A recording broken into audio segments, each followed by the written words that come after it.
на Сител. Во студиото со вас Славица Арсова. Добар ден и добре дојдовте. На почеток на вестите гледаме кои наслови го одбележаа денот. Нов стравичен случај на силување во Гостивар. 14 годишник ја силувал 1 година помалата сестра. Секој петто дете во Македонија е жртва на сексуално насилство, анализирал народниот правобранител. Собранието ја укинува пржинската влада. СДСМ ја напушти работната група за изборниот законник. 8 години затвор за Раде Штекли, осуден како шеф на наркогрупа во Скопје. ДДВ-то ќе остане, акцизата на бензините ќе се крати. Владата преговара за продолжување на попустот. Додека Светската банка предупредува на забавување на растот и сериозни демографски предизвици, владата најавува нов циклус јавни инвестиции вредни 3,3 милиарди евра. Овие вести во живо за дебатата во парламентот за укинување на техничката, односно пржинска влада. Останете со нас, почнуваат вести.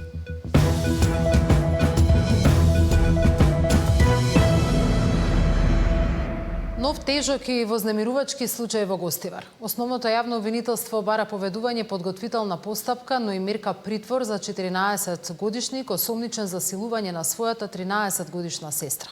Според обвинителството, делото било извршено во 2 наврати, а претходно малолетникот подолг период испраќал вознемирувачки и несоодветни пораки. Деновиве јавноста е вознемирена и згрозена од неколку монструозни случаи во кои насилниците се деца.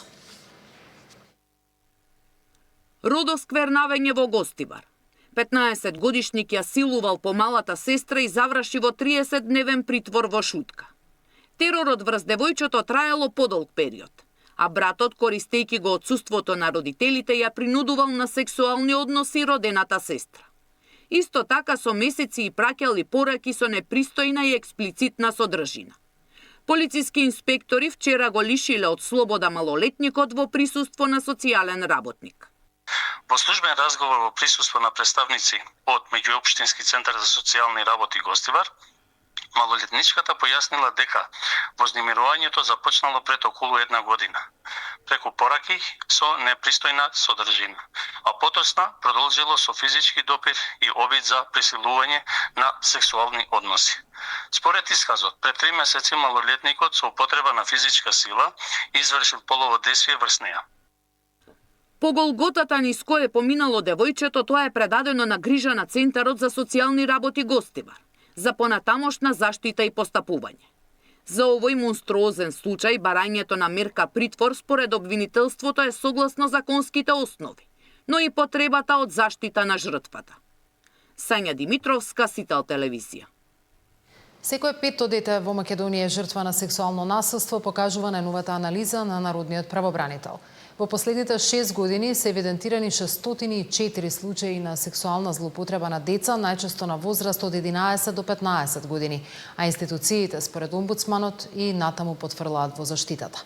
Последните случаи од Скопје, Гостивар и Битола повторно ја подигнаа тревогата дека системот предоцна реагира, а децата наместо заштита често се соочуваат со нова виктимизација.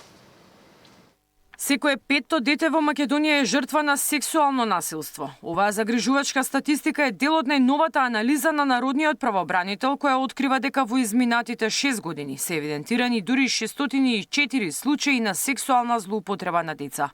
Најкритична е возраста од 11 до 15 години, а имало и дете под 3 години. Во најголем процент жртви се девојчиња, но според омбудсманот, веројатно голем би бил и процентот на момчиња кои поради стигмата и стереотипите не пријавуваат. Најголем дел од случаи да се однесуваат на тешки кривични дела, како силување на дете под 15 години, 186 случаи, полов напад и силување 99 случаи и во мрачен живот со дете со 96 случаи. Во текот на 2025 година во земјава се евидентирани нови 96 деца жртви на кривичното дело против половата слобода и половиот морал, од кои 88 девојчиња и 8 момчиња. Анализата покажува постоење на стигма, страв и недоверба кај жртвите и нивните семејства, кои често одбиваат да соработуваат поради срам. Молкот на жртвите упатува на неопходност од поголем број доверливи механизми за пријавување на вакви случаи. Казните за сторителите не се максимални, а додека да се изречат процесот трае предолго. Наместо заштита, народниот правобранител забележува дека овие деца се соочуваат со секундарна виктимизација. Од институцијата бараат итни системски реформи, строга контрола на регистарот на сторители и воведување на хемиска кастрација. Но и она што очигледно ја вознемирува јавноста, особено со последните случаи, дека треба да се работи навистина на изрекување на казни кои што го даваат максимумот за да може да се превенира од дополнително вршење на кривично дело. Регистарот на педофили функционира, меѓутоа факт е дека тој треба поредовно да се ажурира и секако да биде подостапен, односно да се едуцираат и да се информираат сите заинтересирани, почнувајќи од детските градинки, образование, па и семејствата. Дека системот потфрла во превенцијата и заштитата на најмладите од ваков вид насилство, доказ се низата случаи кои ја разбрануваа јавноста изминатиот месец. Таков последен случај од Гостивар во кој малолетен брат сексуално ја злоупотребил својата помала сестра. Потоа вчерашната кривична за 68 годишен педофил од Скопје кој принудил малолетник на сексуални односи и снимање видеоматеријал со порнографска содржина. За институциите најсериозен проблем ќе бидат случаите од Гостивар и Битола во кои предаторите, осомничените силувачи на деца беа вработени во училишта. Мирјана Давидовска, Сител телевизија. Дали државата треба да ги ограничи социјалните мрежи за децата? На јавна расправа во собранието, родители, експерти, пратеници, министри дебатираа како да се намали зависноста од екрани и штетното влијание врз најмладите. Додека дел од родителите бараат законски ограничувања и старосни забрани, надлежните предупредуваат дека решението не може да биде само во забрана, туку и во поголема одговорност кај семејствата, училиштата и институциите. Дали државата да ги заклучи социјалните мрежи за децата? На јавна расправа во Законодавниот дом, родители, експерти, пратеници и министри дебатираа како да се намали зависноста од екраните.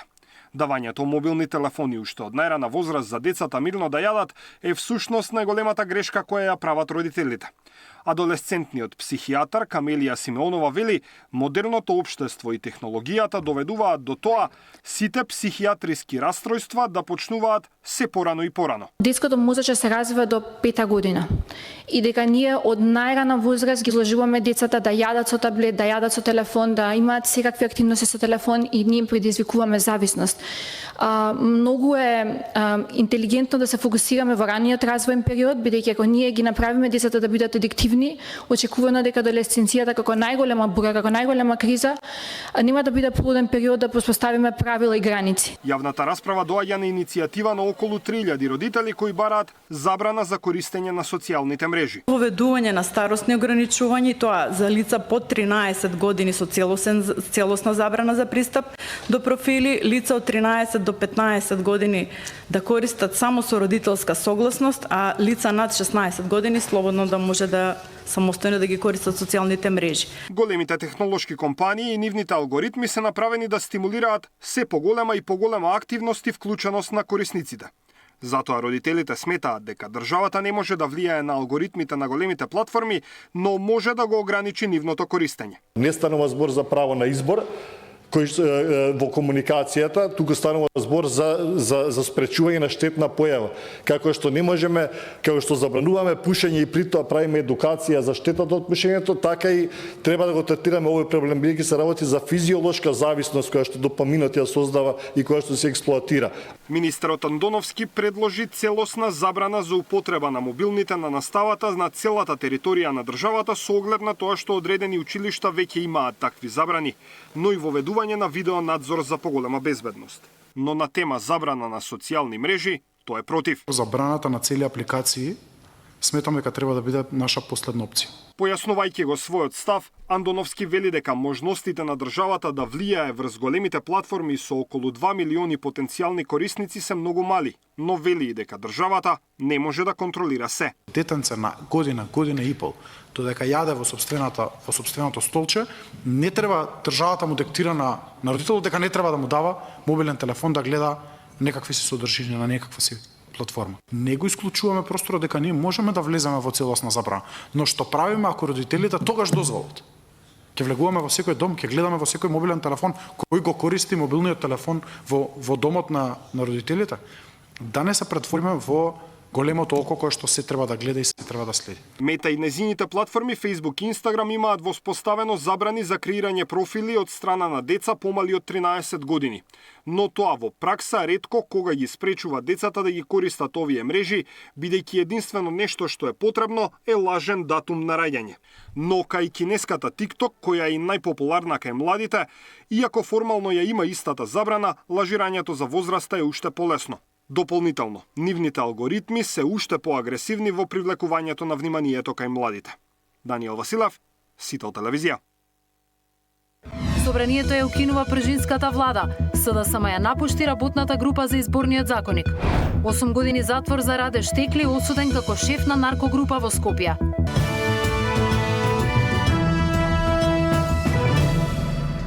Собранието попладнева расправа ќе биде ли укината техничката влада. Ќе има ли одлука денеска? Катерина Нешкова известува. Катерина, што се случува?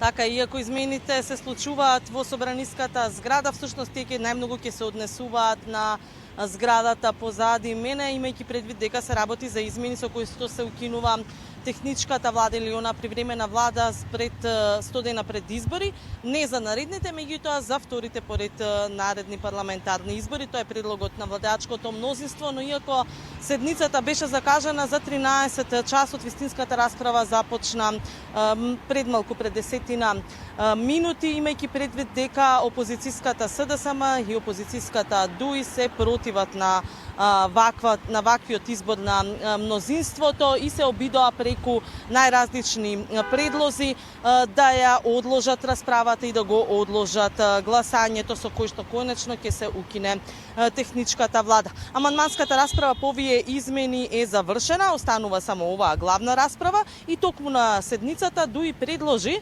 ваквиот закон да биде разгледуван дополнително и на Комисијата за односи помеѓу заедниците, да се прекине оваа главна расправа, бидејќи сметаат дека со укинувањето на техничката влада се задира и во меѓуетничките односи. Од друга страна пак СДСМ го повтори својот став пред седницата дека не постојат услови за укинување на оваа привремена влада, бидејќи таа е гаранција за фери демократски избори, а начинот на кој што ВМРО ДПМН практикувала власта покажувала дека услови за тоа нема. Во продолжение ќе ги видиме изјавите и предлозите на опозицијата, но и како мнозинството гласаше по овие предлози, пошто ДУИ ја напушти собраниската сала. Ова е свесно уривање на механизмот за контрола и рамнотежа, што беше договорен токму за да се спречи ваква концентрација на моќ во една политичка партија. Денес тоа е механизам кој може да обезбеди барем минимални услови за фер и демократски избори, бидејќи на власт се наоѓа криминалната организација со Мицковски на чело. Техничката влада не е привилегија на опозицијата, таа е законска и демократска обврска до создавање на условите во општеството. Имајќи во предвид дека овој предлог на закон на директен начин ги допира меѓуетничките односи и може да има влијание во нивната политика, неопходно е истиот да се разгледува во Комитетот за односи меѓу заедниците како надлежен орган за овие работи. Гласале вкупно 79 пратеници, 65 пратеници гласале против, 14 пратеници гласале за. Што од Катерина, од владеачкото мнозинство остануваат ли цврсто на ставот дека ќе ја туркаат оваа процедура до крај? Да, такви се најавите, иако се уште никој не се јави на збор на пленарната седница, тие веќе го имаат ставот во јавноста. Денеска и Весна Бендевска во името на владеачкото мнозинство како дел од коалицијата ВМРО ДПМН Знами вреди, кажа дека техничката влада всушност е еден остаток од политичка криза, а во моментов таква нема. До сега сите изминати изборни циклуси поминале во фери демократска атмосфера. Предлагам да ја слушнеме Бендевска од името на власта. Секое постоење, идно постоење на таква техничка влада упатува на постоење на политичка криза и недоволно зрело демократско општество, со кој не се согласувам. Низа години наназад сите изборни процеси поминале во добар ред без никакви забелешки, нити од СДСМ, нити од ДУИ или било кој друг политички субјект. Така, како што кажав, расправата што туку почна, пријавени првично беа за збор 15 пратеници, главно од опозицијата. Со излегувањето на ДУИ претпоставам дека овој број е намален и за очекување некаде кон крајот на денот вечерта да бидат изгласани измените на законот со влада, со кои што ќе повторам се укинува практично на привремена влада 100 дена пред избори, кога опозицијата добиваше 2 министри, неколку дополнителни заменици министри како за јакната политичка контрола на изборниот процес. Оваа влада според предлогот ќе трае само уште наредните избори, а потоа ќе се оди на регуларна политичка влада која што ќе треба да ги спроведува изборите и ќе биде на власт се до изборот на ново владеачко мнозинство. Ти благодарам, ќе известиме во Централниот дневник доколку има развој односно одлука. СДСМ утрово не се појави на состанокот во Министерството за правда и ја реализираше заканата дека ќе се повлече од работната група за измени на изборниот законник. Поради нивното отсуство, состанокот не се одржа, а власта оцени дека опозицијата се однесува незрело и ја кочи реформската агенда. Столчињата на СДСМ во Министерството за правда утрово останаа празни. Опозицијата ги реализираше заканите дека нема да учествува во работната група за измени на изборниот законник, иако во периодот кога се одржуваше состанокот, техничката влада во собранието се уште не беше укината. Поради отсуството на СДСМ, четвртиот состанок на работната група не се одржа, а министерот за правда оцени дека опозицијата се однесува незрело. Директно ја кочи реформската агенда, а со тоа го нарушува и кредибилитетот на државата. СДСМ избраа да не бидат дел од процесот во момент кога се носат суштински одлуки. Ова е доказ дека нивните заложби за европската иднина се само декларативни, а реалноста е нешто сосема спротивно. Со досегашното неодговорно однесување на СДСМ и неучеството во работната група за реформи на изборното законодавство директно се загрозени над 4.281.000 евра, а со блокадата на законот за јавното обвинителство во собранието дополнителни 6.422.000 евра, пари кои што и такако може да го олеснат реформскиот процес и да ги подобрат состојбите на правосудството за секој наш граѓанин. Сличен беше ставот и на останатите партии, кои однесувањето на СДСМ го оценија како неодговорно, особено што опозицијата беше меѓу главните иницијатори за измени на изборниот законник. Сега прават проблем не само за политичкиот диалог, туку прават проблем и за репутацијата на државата по однос на нашиот статус како земја кандидат за членство во Европската унија. Работата на оваа работна група мора да продолжи. Дали Социјалдемократскиот сојуз ќе одлучи да абстинира или не, тоа е нивна одлука, но и нивна одговорност. Така да ќе почекаме да видиме да се конечно изјаснат. Тоа што не беа денеска укажува дека можеби ова е тенденциозно, значи тука имаме намера, нема врска со укинувањето на пржинската влада и еве ја искрено ќе кажам, не верувам јас во нивните крокодилски солзи за укинувањето на пржинска влада. Од СДСМ пак велат дека не отстапуваат од ставот. Укинувањето на техничката влада ќе значи нивно целосно повлекување од работната група на изборниот законник. Ставот на Социјалдемократскиот сојуз на Македонија е јасен, нема да учествуваме во работата на работната група за подготовка на изборниот законник, се додека не се повлечат од измените за предлог законот за влада, односно укинувањето на техничката влада. По ваквиот став на СДСМ неизвестно останува функционирањето на работната група. Според деловникот за работа, состаноците се одржуваат со мнозинство присутни, но одлуките се носат со консензус, што во пракса ќе значи дека без опозицијската партија изборниот законник не може да се менува. Деспина Тодоровска, Сител телевизија.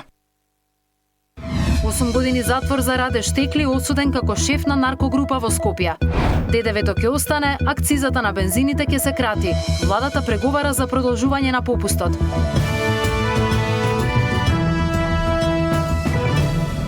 Осум години затвор доби Раде Трајковски Штекли, кога судот го осуди како шеф на наркогрупа што во Скопје продавала кокаин и марихуана.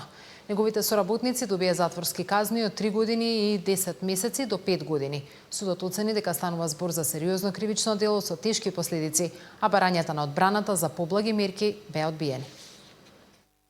8 години затвор доби Раде Трајковски Штикли како шеф на безимената наркогрупа која во Скопје препродаваше кокаин и марихуана, а според обвинителството се занимавала со нелегалната продажба од 2024 до 2025 година. Неговите соработници, останатите четворица обвинети, кои биле под него и примале наредби каде и како да се препродава дрогата, добија по 5 години затвор, а еден од нив 3 години и 10 месеци. Одредувајќи им ги казните затвор, судијата ги зема предвид последиците при здравјето кај луѓето од дрогата што нелегално ја продавале, општествената опасност од брзата и лесна заработувачка, но и тоа што претходно сите биле осудувани, но никој не си ја научил лекцијата. За да се заштити здравјето на луѓето и општеството во целост, неопходно е енергично действување против организираниот криминал, кои растураат дрога на сите категории на луѓе, особено млади и неискусни, и тоа блиску или во самите угостителски објекти.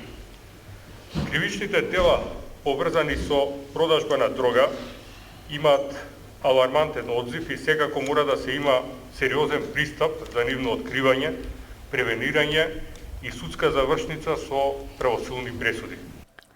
Одбраната на Раде Трајковски, која низ целиот судски процес тврдеше дека тој не разбира зашто е обвинет, дека психичката состојба му е нарушена, имал халуцинации и имагинарен учител, кој следел албанската мафија, но и дека во претходниот живот бил жилка, денеска побара да му биде заменет ефективниот притвор со куќен, поради психичката состојба. Судот, како за Штикли, ги одби барањата за куќен притвор и за другите, сега веќе осудени. Адвокатот на Трајковски кажа дека низ текот на натамошната постапка ќе се произнесат дали тој треба да остане во затвор или во друга установа поради нарушената психа. И ние имаме основ за жалба, бидејќи во текот на постапката се отворија тие можности и во секој случај ќе обжалиме од кога ќе добиеме писмен отправок. Од обвинителството велат, откако детално ќе ја прочитаат пресудата, ќе се произнесат дали ќе се жалат за одредените казни затвор. Во фаза на судење секогаш е дека рамката треба да биде наказнување построга од онаа која се постигнува казна во фаза на првично спогодување. Овде во дел беше намалена казната од казна која што беше понудена на обвинет, а за други построга, како што сметам и дека треба исправно да биде. Во наркогрупата на Штикли бе опфатени 16 лица, од кои 7 се спогодија со обвинителството и добија затворски казни до 3,5 години, а четворица признаа вина и постапката за нив беше одвоена. Другата која продавале се чувала во изнајмени станови, а се продавала од 4500 до 6000 денари за грам кокаин и 200 и 300 денари за грам марихуана. Раде Трајковски Штикли стана препознатливо име во јавноста од скопското подземје, како лице што преживеа повеќе обиди за ликвидација. 2 пати во него беше пукано во трговскиот центар Изгейт, а при еден напад беше ранет, додека третиот пат му беше поставена експлозивна направа во дворот од семејниот дом. Тамара Дичевска, Сител телевизија.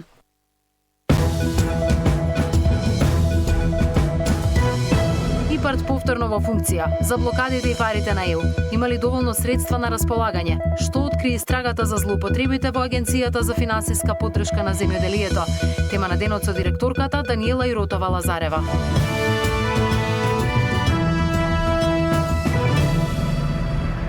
Владата засега не планира повторно кратење на ДДВ-то за дизелот, но најавува дополнително намалување на акцизата за бензините, доколку цените на светските берзи продолжат да растат.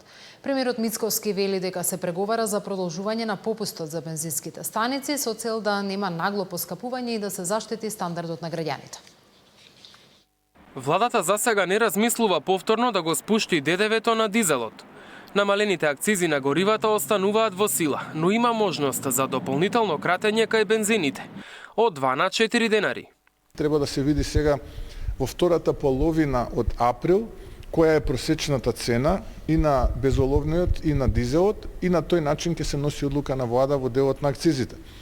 Веќе дизелот беше над $1,200 по тон, што значи тие 4 денара секако ќе останат, а безоловниот беше под $1,200 по тон, имаше 2 денара, но очекувам сега и тој да отиде на 1,200, така што и таму ќе имаме 4 денари по литар, повторно намалени акцизи. Од досегашните преземени мерки, единствено заврши намаленото ДДВ на дизелот, а сите останати се во тек. Повластената стапка од 10% ДДВ кај бензините се уште важи, а со најголемиот снабдувач се преговара за продолжување на попустот кој истекува утре. Со овие мерки, Македонија има наевтини горива во регионот, а потврда за тоа, премиерот гледа во податоците на ММФ, кои ја рангираат државата како трета во Европа според поддршката за справување со кризата. Мицкоски истакна дека инфлацијата е под контрола и се движи под 5%, што е значително подобрување во однос на кризната 2022. Иако мерките го чинат буџетот, тој порача дека заштитата на стандардот на граѓаните е поважна. Се бориме да го задржиме стандардот и во овие 2 месеца и покрај епски големите предизвици кои што ги имаме и би рекол историски најголемата енергетска криза која што според Светската енергетска агенција е поголема од двете кризи во 70-тите години од минатиот век и она од 2022 заедно. Сепак покажуваме жиловост и така и ќе продолжиме и понатаму да се бориме. Од вчера со одлука на регулаторната комисија, бензините се точат за 2 денари поскапо, а дизелот за 2,5 денари поевтино. Цената на нафтата на светските берзи пак расте брзо и надмина $115 за барел. Мартин Арсов, Сител телевизија. За 3 месеци се потрошени 64% од планираниот буџетски дефицит за годината. Според Министерството за финансии, зад овие бројки стојат предвремени исплати за раздолжување и субвенции, а министерката уверува дека буџетот останува стабилен.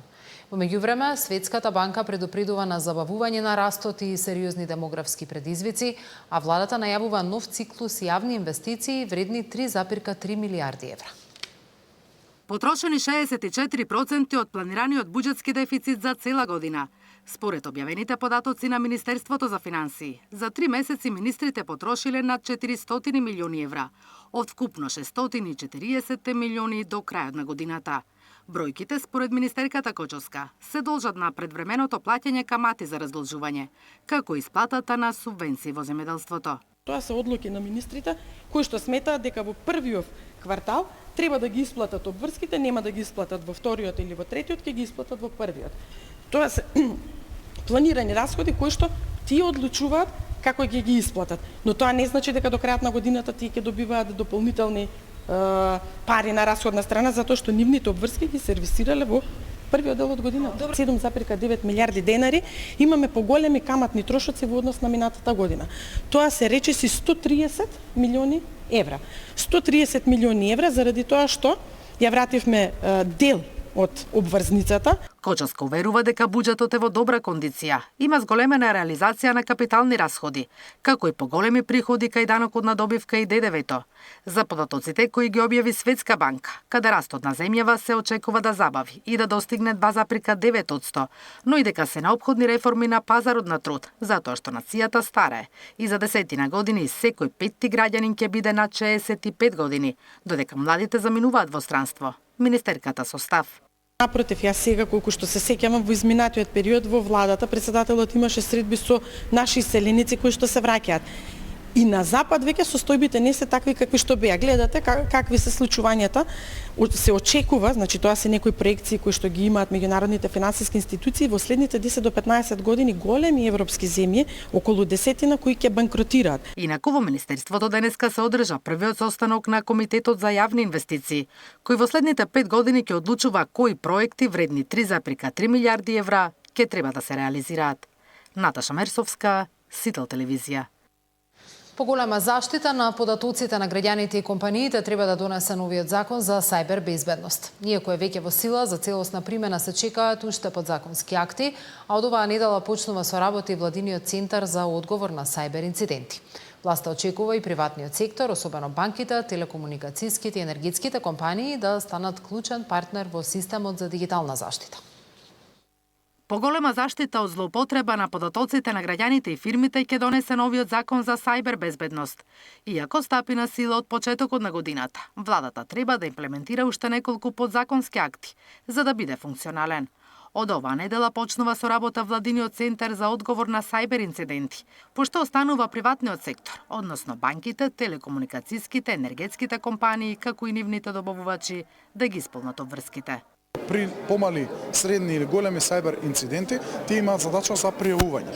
За да тоа може да го направат, мора да имаат внатрешна инфраструктура која што ќе го детектира проблемот. Тоа е првиот елемент. Вториот елемент е одговорноста на секоја од тие институции како да и како да се грижи за сите други системи кои што ги има во своето работење, да речеме за физичка инфраструктура, за архивско работење. И третиот елемент кај оние кои што се дел од така наречената критична инфраструктура, имаме и поголеми барања, што значи да имаат назначени офицери за сајбер безбедност, да имаат системи на детекција, на рана превенција. За имплементација на законот Македонски Телеком ќе црпи искуство од Deutsche Telekom, групација која ја има најдобрата заштита во цела Европа. Нивни представници денеска ги презентираа најновите трендови и конкретни решенија за заштита од сајбер закани. Тоа значи да имамо приступ ресурсима и најновим технологијама кои веќе успешно штите милиони корисника широм Европе. Danas ovdje pružamo ruku za zajedničko kreiranje sigurnog digitalnog društva u Makedoniji, a sigurno digitalno društvo je preduslov za dalji ekonomski razvoj i uspjeh cijelog društva. Cyber security treba posmatrati kao jedan ekosistem gdje državne institucije su zaštićene, država je zaštićena, telekomi su zaštićeni, ali i sve ostale firme. To je kao sistem spojenih sudova koji treba zajedno funkcionišati. Институциите заедно со приватниот сектор мора да работат заедно, вели министерот Андоновски, затоа што сајбер заканите честопати знаат да предизвикаат прекини во работењето, финансиски загуби, но и да ја нарушат довербата кај клиентите. Целта е да се изгради дигитално општество, кое ќе биде отпорно на се почестите сајбер закани. Наташа Мерсовска, Сител телевизија. По тема на денот ставаме фокус на враќањето на фондовите, односно на ИПАРД и истрагите кои се водеа во платежната агенција. Останете со нас, се гледаме во Централниот дневник во 19. Пријатно.